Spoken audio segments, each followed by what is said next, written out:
In this segment, we're going to start looking at some applications of the various things that we've been working on and looking at over the past several weeks. I introduced in the last segment the little metaphor that I had been dealing with, the hobo wind. And so let's just explore what the next steps are to taking a look at a title like that. Whatever title it is, whatever idea it is that you have, but take a look at this one, looking at the wind as a hobo, and see how the various aspects that we've been dealing with can come into play as we start brainstorming that idea. Now, of course, it would be possible, and often this is how it works, it would be possible just to go to your guitar and start playing some chords and singing hobo, and do that sort of thing to come up with a chord pattern. Perfectly legitimate way to work, or just to start writing and see where it goes. Again, a perfectly legitimate way to work, but for me at least, not a very effective one. Remember early on we talked about the boxes, the movement of the ideas with an ever enlarging or weightier concept evolving as we move through the ideas. So in terms of this whole concept of hobo wind, the wind as a traveler, the wind as somebody who hops boxcars, the wind as somebody who's constantly in motion, how would that move through the boxes? Well, as I said, I got this idea as I was simply listening to the wind from my room, and so that might be a place to start. The first box might be summarized as, "Oh, hello, wind. Wow, what a traveler you are." And perhaps the next box might be a little bit more, I don't know, maybe philosophical or a little bit more wondering. Gosh, where do you come from? Where have you been? Where are you going? And so this sense of widening from my bedroom out to the places that the wind has been and what the wind might have seen. And then finally, the last box seems to me maybe something like, "Man, I wish I were going with you," or "Take me with you," or "I want to get out of here," or something like that. And that seems to move through those ideas. And as a sort of tentative place to start, which is nothing in stone, of course, but as a tentative place to start, box number 1, hello wind. Box number 2, where you been, where you going, and box number 3, sort of, take me with you.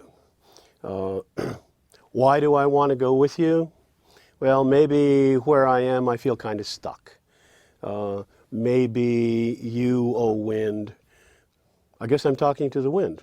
Maybe you, oh wind, are a metaphor or a symbol for this thing inside of me that wants to get unstuck, that wants to keep moving, that wants to have new experiences, and for some reason I'm not having those.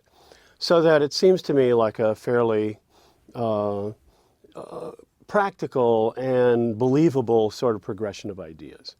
And so we can just start there, and now that we sort of have what the boxes are doing, perhaps we can just go right inside the boxes and start developing those ideas. Now, one of the first questions that I want to ask is, in this song, how in general would I be feeling? Would I be feeling stable? Or would I be feeling unstable? It feels like if I have this sense of, oh, I wish that I could travel, this sense of longing, the sense of, in the second box, wondering, and the sort of awe that I feel in the first box feels to me like it's on the unstable side of things. So that in working through the various tools, the various areas that we've covered, probably we're going to want to look at the less stable rather than the more stable tools that we have. Or more accurately, to look at the tools that we have with them in constructing something that's a little on the less stable side. So that's going to bring a lot of things into play that might be fairly interesting. Now that we have our boxes, what's the next step? Well, again, we could just start writing and see where it goes. But I've found that there's a probably better way, although it takes a little bit more time and you don't get to rush right in and start writing. It takes a little bit more time, but is a pretty efficient way to start thinking about the ideas. And I call this a worksheet. Now, the concept of worksheet, that is doing something in advance of doing your writing, is something that, that many writers have used and continue to use. Two primary examples of people who use this worksheet concept: Stephen Sondheim, a great Broadway writer, who, when he gets an idea for a song, immediately starts exploring the key elements that might be relevant to that idea. And by the way, in doing that, he relies on his thesaurus. He just takes whatever the concept is, goes to the thesaurus and finds the various neighbors that that idea has. And then takes those ideas and goes to his rhyming dictionary.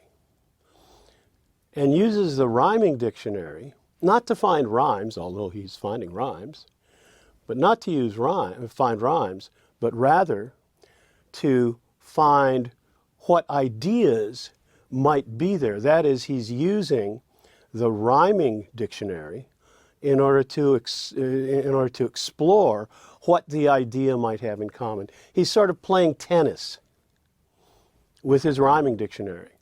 He'll look up a word and then there'll be several rhymes for it, and each one of those will be an audition, will be a suggestion, saying, hey, if I were in the song, here's what I'd do. I could bring in this kind of idea or this kind of idea. And Stephen Sondheim will say, wow, okay, I never would have thought of that other than I found it in the rhyming dictionary.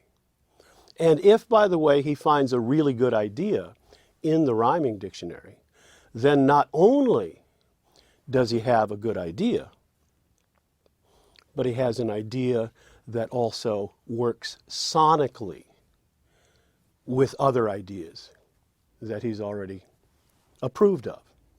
So that you're working by using your rhyming dictionary as a brainstorming tool, as a search engine for ideas. You're using your rhyming dictionary to compose or to brainstorm on two levels simultaneously. The level of ideas, and by the way, the level of sound. So that if you find something in your rhyming dictionary, you're getting two things rather than one. As opposed to if you simply start, let's see, what could this mean? What could this mean? And find ideas, then you're probably going to end up writing your line and then saying, okay, now I need something that rhymes with this. But if you already have a series of sonically related ideas, then you're in a position to choose from among those ideas. And you'll have something that already rhymes. So it's a much more efficient way to look. So Stephen Sondheim, there he is writing Broadway. I don't know how many of you want to write Broadway stuff, but there it is. So should all Broadway writers do it? I don't know. Should all writers do it, even if you don't want to write Broadway? Well, let's look at one other writer who does that sort of thing. Eminem. If you take a look at Eminem's movie 8 Mile, there's a scene in the movie where he's writing Lose Yourself. And he's on the bus, headphones on, and the track for Lose Yourself is playing. And he's got this legal pad, a yellow legal pad. And the camera at one point comes around and you get to see the legal pad just for a second. Pause the DVD right there. And take a look at that very, very messy yellow legal pad. Because what it is a series of rhyme columns. And in fact, that is the piece of paper that he actually used in the composition of Lose Yourself as he was working through the movie. So that using sound, using a series of rhymes as a search engine for ideas is not new news.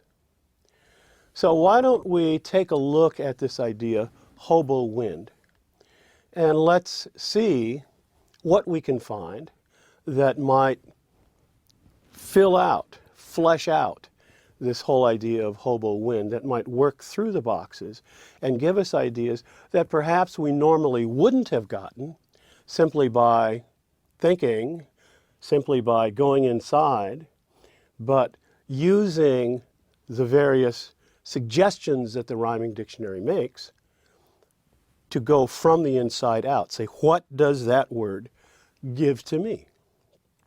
And in the process of doing this, we're going to put into play all of the work that we've already done on rhyme types. And so get prepared for the next segment where we're going to be looking at rhyme types as they evolve from the keywords that we'll be using to explore this concept of hobo wind. And I, by the way, mean keywords almost musically, in the key of wind, in the key of hobo. So it's going to be some technical work, but as you will see, all of these various exercises that you've been doing on rhyme types are going to come into play and be very fruitful as we move forward.